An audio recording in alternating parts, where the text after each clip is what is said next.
What's up, guys? So today I'm in Toronto and I came here for the Archangel Summit, which is kind of like a business conference. So I thought I would kind of show you guys what this is all about, show you some footage from today.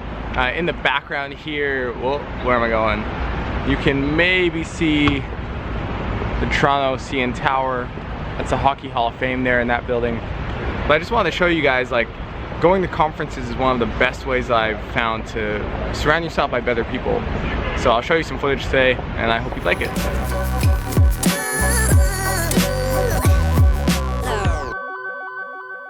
It's because of a divorce, it's because of an illness, it's because I'm poor, it's because I'm rich, it's because of my background, it's because of the way I look, it's because of the color of my skin. I'm not smart enough, I'm too smart.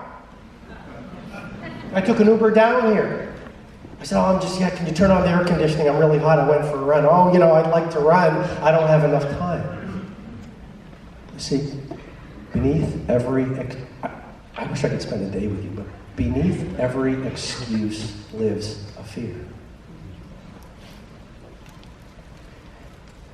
And if you practice reciting your excuses every day, you will get to world class at excuse recitation. I think I just made up a word, but you understand what I'm saying? Like, excusitis is a muscle, bravery is a muscle, creativity is a muscle, mastery is a muscle. Every amateur, every professional was once an amateur before she was a pro. Every master was a beginner. Possibly speak about it. What value can I possibly give? And what I do is I ask them to prepare their speech, come to a one last talk retreat, like speaker retreat, and then we extract the story. And she did what a lot of people do. She came to that day and she spoke about something outside of herself. She spoke about, the atrocities or the challenges with the First Nations, and that's what she spoke about. And what I appreciate, she's passionate about that. And I appreciate that that's important to her. I asked her to go deeper. I asked her to share part of her story. And to which she said, but my story doesn't have value. How does my story relate? And she trusted me and herself in the room enough to stand on that stage in front of hundreds of people. And she shared the story about the day she came home and found her son dead, who just committed suicide with a gun. And you might say, okay, great, why did you encourage her to share a sad story? I'll tell you why, because she then went on to say, if I could turn back the clock, I wouldn't have cared as much about his scores, his academic ability. I wouldn't have been focused so much on building financial wealth and freedom for the future. I would have been more present. I wouldn't have been at a loss in technology. I would have held him more. I would have told him I loved him more. All the things that we don't get a chance to sometimes turn back the clock. And I went to the audience, I said, what are you going to do? Like, what are you going to do as a result of this talk? And people put their hands up and said, I'm going to turn off my goddamn phone. I'm going to bring my daughter or my son on a date night. I'm just going to go home and hold him. And I look back on the stage, and this little lady sitting there in her stool, and I said, look at what you're doing. Look at the impact. And for the first time in her life, ever, she realized that she can let go of the shame and the guilt and the blame and the concerns and the questions of why, and realize that the pain that she has personally experienced has a purpose in this world now. You don't have to have experienced something so dramatic. But everybody in this room, I believe, has experienced pain. And what I'm saying to you today, and I'm inviting you to consider today, is that pain has a purpose beyond you holding it internally and allowing it to haunt you and hold you back. That there is somebody on this earth that needs to hear that story. There is somebody that needs to hear that, and they don't even know they need to hear it. To know, if nothing else, that they're not alone. All right, Laura, tell the people who you are. Well, I'm Laura, the holistic nutritionist and personal chef.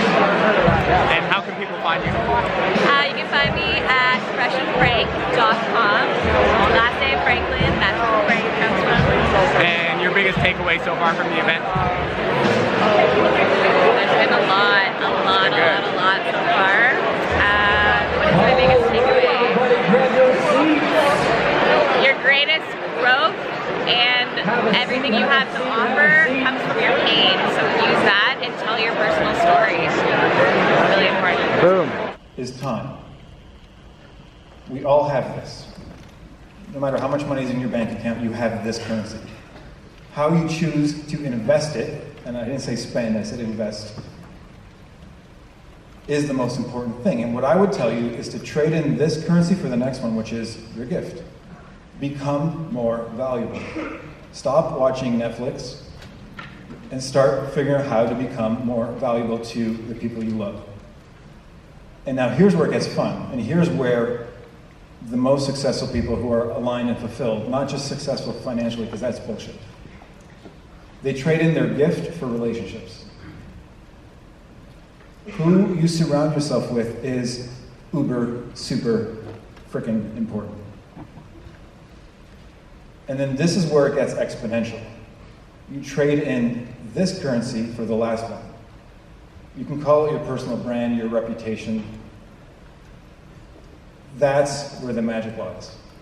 Last minute, literally drove last night. You're that guy. Yeah, so tell us who you are.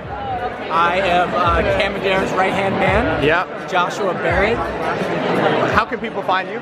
You can go in the interwebs and type in douchebag, last name Barrett, B-A-R-A-D, Yep. first name Joshua. So what's been like your biggest takeaway so far from the Archangel Summit?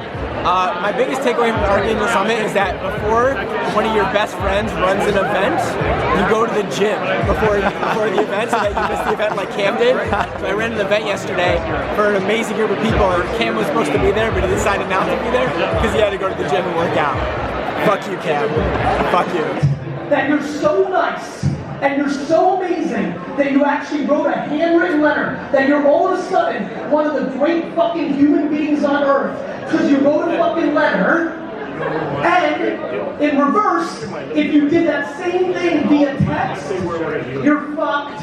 You're not social. There is fundamentally nothing different between our phones and a piece of paper in the delivery mechanism, in the information of it. And yet we in society have judged the new thing that we didn't grow up with, and we for some reason put writing on a piece of paper on a pedestal. I'm fascinated by this. This is from my buddy Maz, and M-A-Z? he's a big M-A-A-Z. M-A-A-Z. Yeah. It's good. Also, can I get a picture with you? Perfect.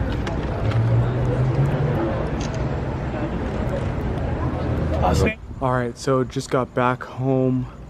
What a day.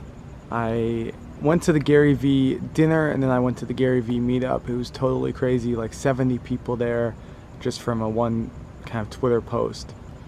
That was really cool to meet Gary, and then I went for dinner with a couple friends. Got home, it's like 2:30 in the morning right now. I'm really tired, long day. It ended up being 19 hours of epic content and epic conversations. Just an awesome day. I feel totally inspired. I feel lit up, and I'm really excited for tomorrow. So hope you guys enjoyed the video, and we'll talk soon.